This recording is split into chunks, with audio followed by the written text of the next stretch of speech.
Hello, everybody. Hi. I never know when it's like starting. Hi, everybody. I am here today with episode 20 of Unicorn TV. And today I'm talking about symptoms of misalignment. Um, and Unicorn TV is really all about, if this is your first time joining, it's all about, I just want to shift the frame a little bit. Okay, cool. It's all about unlocking your inner unicorn, which depends on it depends on each person what their unicorn means, but it's really you living your highest self, living your highest good, and doing what you want in the world. And so this show is all about unlocking your inner unicorn, and I talk about lots of different topics, business, mindset, all that kind of stuff. And today I'm talking about, like I said, symptoms of misalignment. And my name is Holly Tack. I like to call myself a make it happen coach or a get it done coach, something like that. Because my mission in the world is to make sure that, or is to work with and making sure that as many women as possible do work that they love. And that's what I'm up to. And in order to do that, you have to get through your own bull crap that's in your head and really take action to get there. And, in my own life, I did that recently. I had a big manifestation come to fruition recently when I left my corporate job in the beginning of April, which is something that I had wanted to do basically since I started working there almost 7 years prior. And I finally made it happen, and it took a long time to get there, but I definitely figured out some things along the way, and that's what I help people work through now so that it does not take them 7 years like it took me to do that. So that's what I'm up to, and that's me. So let me just get situated with... I don't see comments on this, which always bugs me. So I'm going to open another window with the broadcast so that I can watch it and see if there's comments. So then I'll get started. All right. Okay, that's not it. Oh my God, where is it? So annoying. Okay, you guys. Cool. So I'm almost there. Go ahead and make a comment if you are where you're joining from. If you're on live, I would love to know where you're joining from, because I think it's awesome that there's so many people around the world watching Facebook Lives that we can connect with anybody. So that is my favorite part. All right, so I'm finally situated here because I don't want to miss any comments that might be happening. Hi, Jenna. Yay. Okay. So, love Jenna. So Jenna's from Philly. I know that. All right. So what I'm talking about today is symptoms of misalignment. And the reason I'm talking about this today is because I recently went through a period that I now chalk up to me having been misaligned. And it's an interesting story. I actually wrote about it a little bit in an email that I sent out yesterday.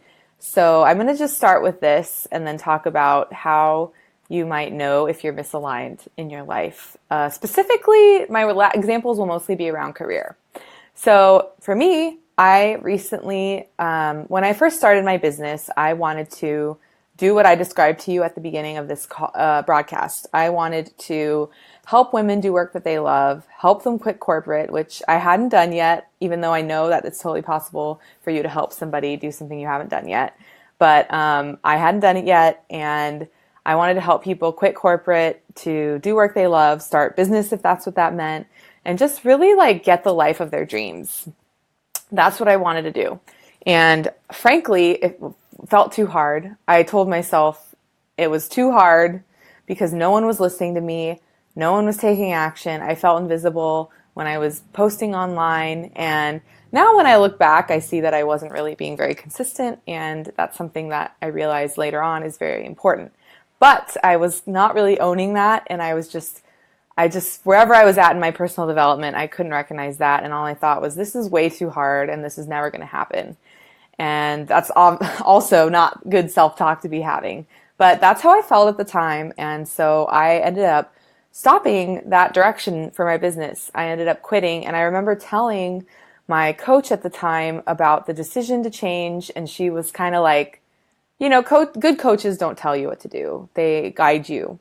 But she was kind of like, are you sure? She just wanted to make sure that I was sure. And I kept saying yes, yes, yes. And so I just did it. And I did it because somebody wanted to pay me to do their writing for them because they liked my website and what I had done for them. And so I was like, oh, people think I'm good at writing. I think I'm good at writing. I'm just going to do this for a while and see what happens. And in my head, I thought I'll return to coaching, helping people get their dream life later. But for now, I just feel like the biggest hurdle I need to get over is that I can actually run a business that generates revenue. And so I'm just going to do this other thing for a while. Fast forward to the past few months, and it's been almost a year. It was a year since last month was a year since I got my first client doing copy messaging work.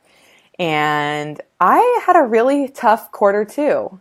Where I was doing everything that I needed to do. I'm emailing my list twice a week or more sometimes, doing several different webinars, a challenge, like all these things. I was very consistent in all that stuff, which actually, when I look back, is a really big sign of my growth, because last year I could not hold a candle to do any of that stuff consistently, and it took all year to get to the point where I could be consistent on that stuff. So, but it was tough because I felt like, again, like I was back to where I was before, which was when I felt invisible. So even though I was doing all this stuff, I felt kind of invisible because it just wasn't getting the traction that I wanted it to. And so last week, a couple of things came together. I don't know if you've ever experienced this, but it's like something's bubbling under the surface where I'm like, okay, obviously I'm not getting the results I want, and I'm doing all the things that I should be doing to get the results I want. I'm not being unrealistic in the results I want. Like that kind of vibe was bubbling for me for a while. And then I just had some experiences over the course of a few weeks where I talked to different people about it, intentionally and non-intentionally. And they said certain things about me or reflected certain things about me. Like, I think you're good at this or that or whatever. And it just all kind of came to a head last week. And I was like, whoa, I think that the reason that I'm not getting the traction I want, even though I'm doing all of the actions that for all intents and purposes should be generating the traction I want. There's something going on here. Like, what is it? What's really going on here? And through those experiences I had with other people, I realized that the things that they told me, I realized that I was misaligned.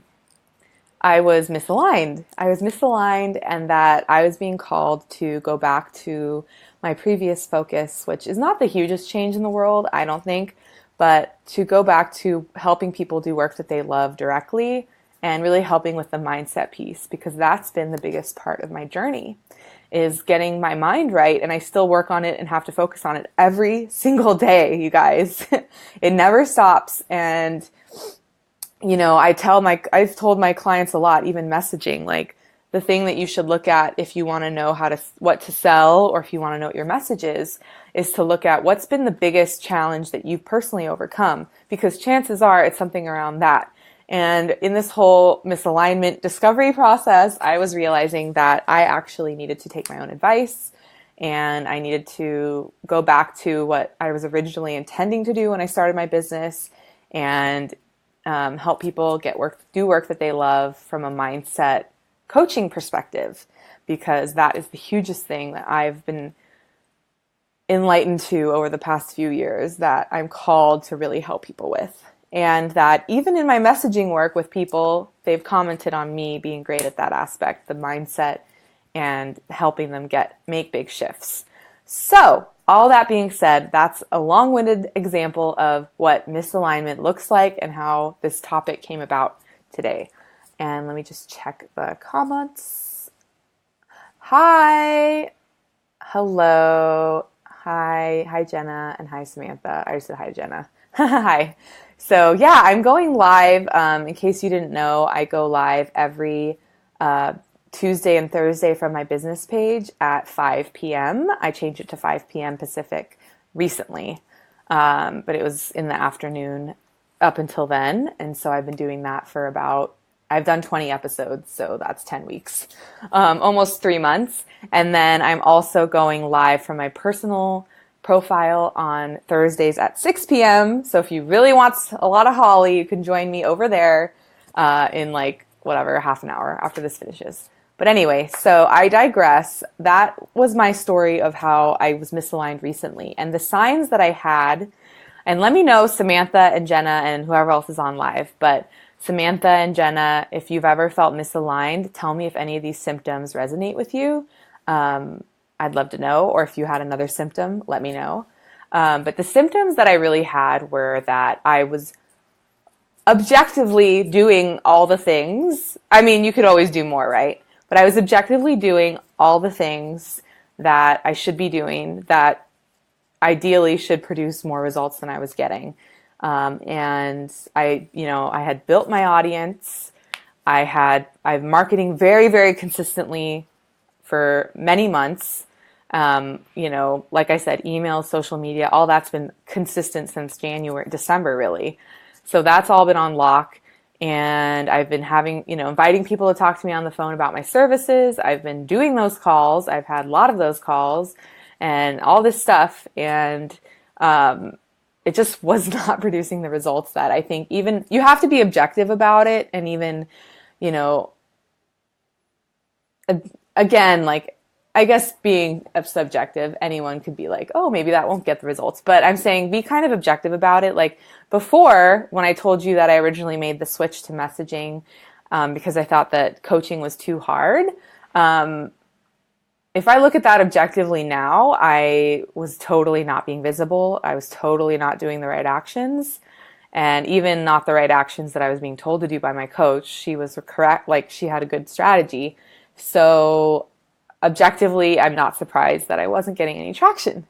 But this time around, I'm following all of the recommendations of my new coach and I'm doing a lot of awesome stuff and I still wasn't getting the traction. So that's the first sign. The first sign is that you're not getting traction. Again, you need to be objective about your assessment of this, but you're not getting the kind of traction that you'd expect based on the level of action that you're taking.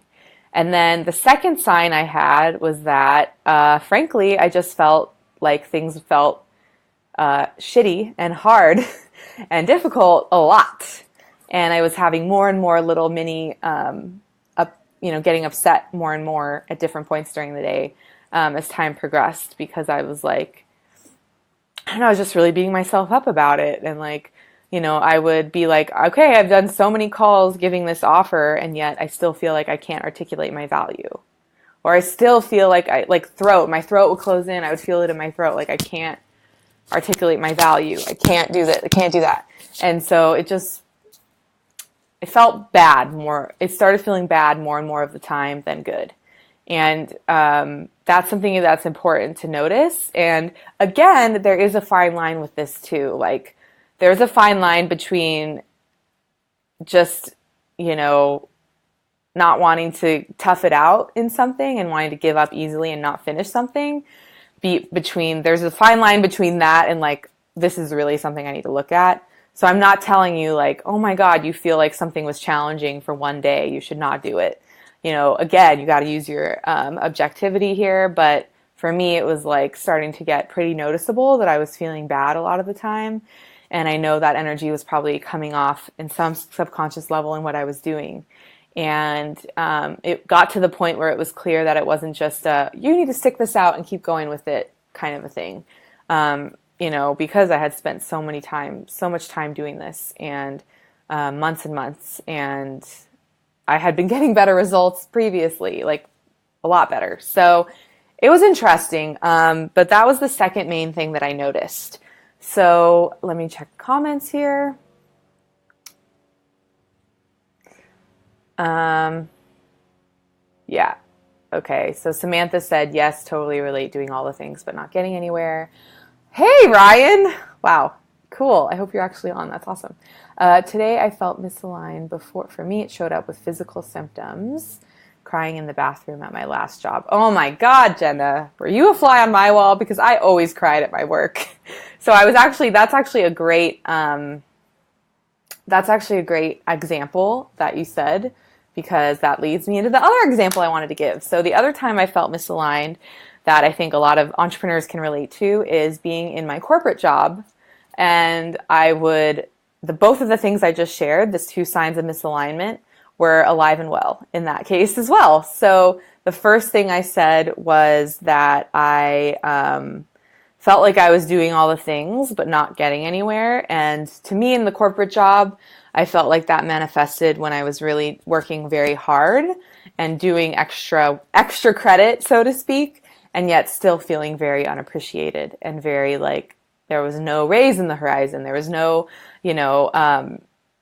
no whatever, like nothing good in the horizon, like no real appreciation, but killing myself day in and day out with the work that I was doing. So I'm sorry, you guys. It's not that visible on the camera, but I'm sweating so much. It is crazy. So anyway, I definitely felt it. Like I was doing all the things, but not getting anywhere. And I felt that in that job a lot. And then I also felt shitty a lot in that job. And I kind of cry easily anyway, but I cried so much. Like I'd cry in the bathroom. Things would just really trigger me, like a small comment someone would make. I just was like on edge a lot of the time, very upset. And I would just feel bad a lot. Like just commuting in, I'd feel bad. Like it wasn't all bad, but I would feel it a lot, like way more than I wanted to feel bad. And so both of those things played out in corporate too. Okay, one of the reasons so Samantha said, yep, one of the reasons that she went in a different direction business-wise is it pushed me to take the leap. So here's the thing though, I do want to make a disclaimer about it, that I really believe in the coaching I'm getting from my current coach, that, in order to scale a business and make the income to the level I want to be at, which my goal is multiple 6 figures, annually, is that it's important to stick with one thing and get really good at it. And I totally agree with that. And so that's why I think that I see a lot of people switching, every couple months. Even I was like that last year before I got into the copy, which I stuck with for about a year, is switching all the time. Like, I'm doing this, I'm doing that. And it's like every couple months they're doing something different, because it's like they're trying to, for me, I was doing it because I wanted to find something that stuck. And so that was actually a huge hurdle that I had to overcome when I was feeling misaligned recently, because I felt like, am I just quitting on this? Should I just keep going with this direction? Am I just quitting on something that I should keep going with? And I just had to realize, like, no, you know what? You've been doing it for a year. And I think I was ultimately subconsciously not wanting to build a business around that topic, around copy and messaging. And that was kind of self-sabotaging me. And I would much rather build a business around what I said, helping people do work that they love from a mindset perspective and coaching perspective. So I had to just say, you know what, now's the time. If I'm sticking with this business and specialty for the long haul to get to my multiple 6 figures, which that goal really to me is about the lives I'm impacting. I know I'm impacting a lot of people if I'm at that point. That's why I set that goal. If I'm to get to that point, I want it to be around this and not around copy. I want it to be around helping women do work that they love and really get their mindset in a healthy place. So that helped me make the decision. And so that's what's going on with me. And that's how you can figure out if you are misaligned. So the first thing, quitting was a form of enlightenment. Yeah. Yes. So I think it really helped me. Samantha said quitting was a form of enlightenment. I feel so much lighter. I've been doing practice sales calls, and I've been thinking about the plans I want to take my business in with this new I don't want to say new direction, because again, I feel like I already was talking about mindset a lot, and I was not talking about copy a lot. But going in this direction, I have so much inspiration. I feel a lot of ease. And I feel like I did some practice sales calls and they were better. So it's like they're even better. I felt very clear on my value and articulating it right out the gate. And I think that's all a good sign. So I'm really excited. I'm really excited about this opportunity to serve you guys better in the way that I was meant to serve you, because that I think will be how I make the biggest impact. So again, the signs of misalignment were that, you feel like you're objectively doing all the things and you're not getting anywhere. And then 2 is that you feel like crap more than you feel good. So those are the 2 signs to look for. And I want to invite you guys to something. If this topic piqued your interest and if you really want to transform the work you're doing and do work that you love, then I'm actually doing a free training next week on Thursday that is called 4 Steps to Do Work That You Love. And the link to register for that training is in the description of this video. And this is the first place I'm mentioning that training. So you guys are hearing it absolutely first, and I can't wait to bring that training to you. And it's really the 4 steps that I followed over and over again over the past couple of years that really compressed my timeline to actually quitting my corporate job. And something else I'm doing that I haven't said a lot about is I'm giving up my apartment here in LA, this apartment, and I'm going to be transitioning to being a digital nomad by the end of the year. So I'm really excited about that because that's also a long-term dream of mine, and it wouldn't have been possible without these 4 steps. So again, if you're interested in that topic, please do register because that's the only way you can get the details. And that link is in the description of this video. It's bit.ly/work-u-love-training. It's a free training. So it's next Thursday at 3 p.m. Pacific. All right, you guys, that's all I have. Again, if you want to join me on my personal profile in about 30 minutes, I will be there too. See ya.